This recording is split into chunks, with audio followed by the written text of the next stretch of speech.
magtatanong tanong rito kung ano ang kanilang mga pangarap at bakit sila nangangarap. Bata, ikaw, anong pangarap mo? Ako? Pangarap ko maging piloto. Bakit ka nangangarap? Para sa sahod at sa pera. Ito naman tayo sa ikalawang estudyante. Ikaw, ano namang pangarap mo? Maging abogado. Bakit ka nangangarap? Dahil gusto kong mabigyan ng kustisya na hindi nabigyan. Tumako na tayo sa ikaw-ling estudyante na tatanungin natin. Gabi, hello. Hello po. Anong pangarap mo? Pangarap ko? Siguro pangarap ko makahon sa hirap. Ang lakas na na. Bakit ka nangangarap? Dahil kaya ko at kakayanin ko. Para kanino? Para sa'yo? Para sa akin? Para sa bayan. Mahal na ang bigas pati lata ng sardinas. Kung mamahalin kita ngayon, sabay tayong magugutom.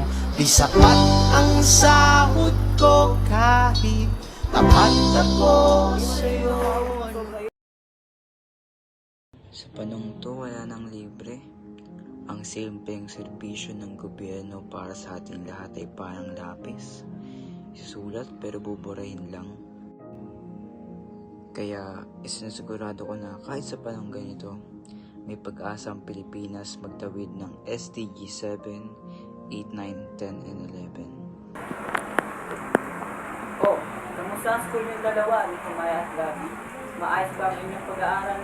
Okay lang po, Ray. Ikaw anak, kamusta kayo ng girlfriend mo? Okay lang naman kami, Nay. Maayos naman kami. Mga anak, wala na tayong pera. Wala na tayong pera pang sustento sa inyo dalawa. Hindi ka kasya. Ako na lang patitigil. Ako na po ang titigil, Nay. Basta pag-aaral niyo po si Maya. Sigurado ka na? Kayo ka lang po magsustento para sa inyo. Salamat na.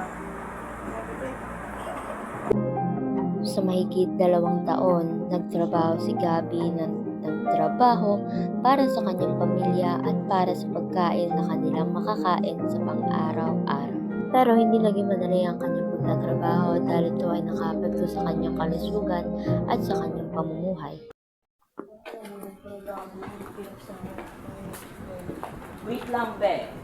Di ba, jowa mo yun?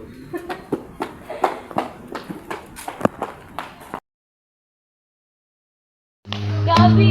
Gabi! Anong meron? Isang linggo mo na ako di pinapansin. Wala problema. Problema na hindi mo ako pinapansin isang linggo. Visit na yan, Gabi. Isang linggo na lang. Magalitan ka lang tayo palagi. Sa una lang kayo magaling. Magbibigay po tapos kapag nasa sa inyo na, wala na, finish na. Hindi naman kasi sa ganun eh. O ano? Mahirap lang kasi ako. Sobra ako sa pagmamahal, pero kulang ako sa pera. Di mo ba napapansin? Pinagtatawanan tayo ng mga kapatid natin doon dahil nagmahal ka ng isang tulad ko, nagmahal ka ng mahirap. Mahal mo ako pero hindi lang yung sapat. Oo. Kaya naman kita bigyan ng pera, Gabi. Kahit kailan mo gusto. Ayoko nga mamatay ng hihingi ng pera si minamahal ko. Mahirap kasi maging mahirap yun kasi. At ayoko mahalin ka ng tigil. Pero huwag mo nga hayaan sa sarili mo na maging ganyan ka lang. Ang kwento ni Gabi ay nagpapakita ng mga hamon na tinutugunan ng SDG 7 hanggang 11. Ang kakulangan sa abot kayang pangangailangan at suporta sa edukasyon ay nagtulak sa kanya na isuko ang pag-aaral at maghanap buhay. Ipinapakita nito ang kahalagahan ng disenteng trabaho, maayos na sistema, at pantay na oportunidad upang hindi maging luho ang kinabukasan ng mahihirap.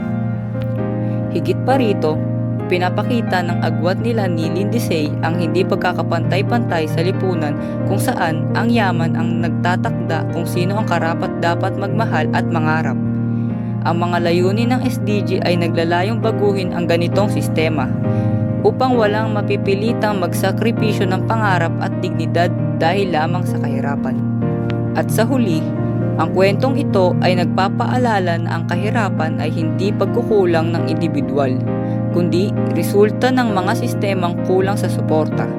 Ang paggamit ng SDG 7 hanggang 11 ay magbubungan ng lipunan kung saan hindi na kailangan pumili ang kabataan sa pagitan ng pamilya, pag-ibig at sariling kinabukasan.